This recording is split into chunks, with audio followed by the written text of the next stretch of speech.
The fire was already climbing through the roof by the time I reached the parking lot. I stood across the street in borrowed shoes, watching everything I owned disappear behind thick gray smoke. My phone was still in my pocket. My wallet had survived. Almost nothing else had. People kept asking if I was hurt. I didn't know how to answer. Physically, no, the rest would take longer. The first person I called was my mother. She answered on the third ring. My apartment burned down. I said. There was a pause, then she sighed. That's not our problem. I thought she hadn't understood. I've lost everything. You should have been more careful. The call ended less than a minute later. I stared at the screen for a long time before putting the phone away. I wasn't expecting money. I wasn't expecting miracles. I think I was just expecting someone to sound worried. The next few days blurred together, insurance forms, temporary housing, list of things I could no longer replace. A week later, I received a call from the fire investigator. He asked if I could come to his office. His tone wasn't alarming, just careful. After a few routine questions, he opened a clear evidence bag and placed it on the table. Inside was a spare apartment key, not melted, not on my keychain, a different copy. Do you know who had access to your apartment last week? He asked. My stomach tightened. I had only given spare keys to 2 people years earlier. My best friend, my parents. I don't know. He nodded. We're not making accusations. This key appears to have been inside the apartment before the fire. We'd like to establish who possessed it.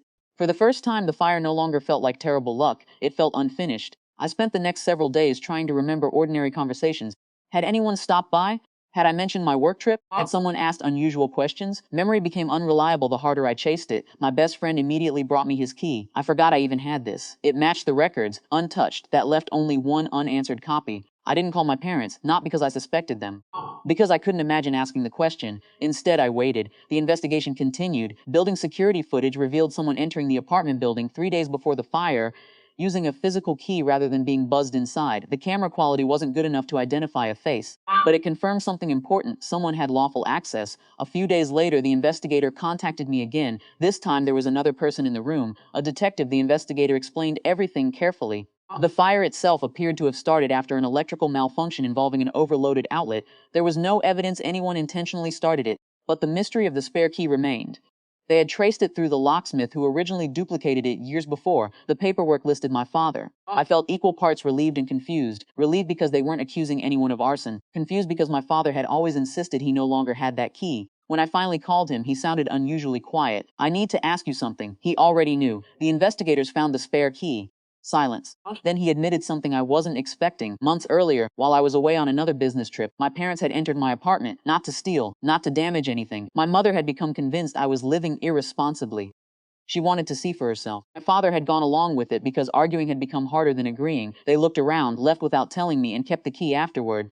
I should have told you, he said. Why didn't you? I knew you'd never trust us again. The irony settled heavily between us. Keeping the secret had guaranteed exactly that. The investigators closed the case soon afterward. The fire was officially ruled accidental. No criminal charges, no conspiracy. Just an accident surrounded by choices that should never have happened. I met my mother several weeks later. She looked older than I remembered. I didn't start the fire, she said before sitting down. I know. I was trying to protect you. From what? She struggled to answer. Finally, she said, from becoming someone who needed us forever. I almost laughed. Instead, I looked at her quietly. The day I actually needed you, I said. You told me it wasn't your problem. She lowered her eyes. For the first time in my life, she didn't defend herself immediately. I've replayed that phone call every day. Neither of us cried. Neither of us raised our voice. Some conversations don't need volume to leave permanent marks. Insurance eventually paid enough for me to start over. Friends donated furniture. Coworkers helped replace basic necessities. People I barely knew showed up with practical kindness. It changed the way I understood family. Some relatives share your history, others earn your trust. Months later, I moved into another apartment. No one else received a spare key, not because I wanted revenge, because boundaries are easier to rebuild than trust. My father still calls every few weeks. Our conversations are careful but genuine. My relationship with my mother is different, not hostile, not repaired. Simply honest in a way it never was before. The fire investigator sent one final email after the case closed. He wrote that evidence doesn't always uncover crimes. Sometimes it uncovers relationships. I think about that often. The fire destroyed my apartment, but it also burned away something I had carried for years. The belief that love and trust were automatically the same thing. They aren't. One can exist without the other. Learning the difference cost me more than I ever expected. Even so, it gave me something I hadn't had before. A chance to rebuild my life on the truth instead of assumptions.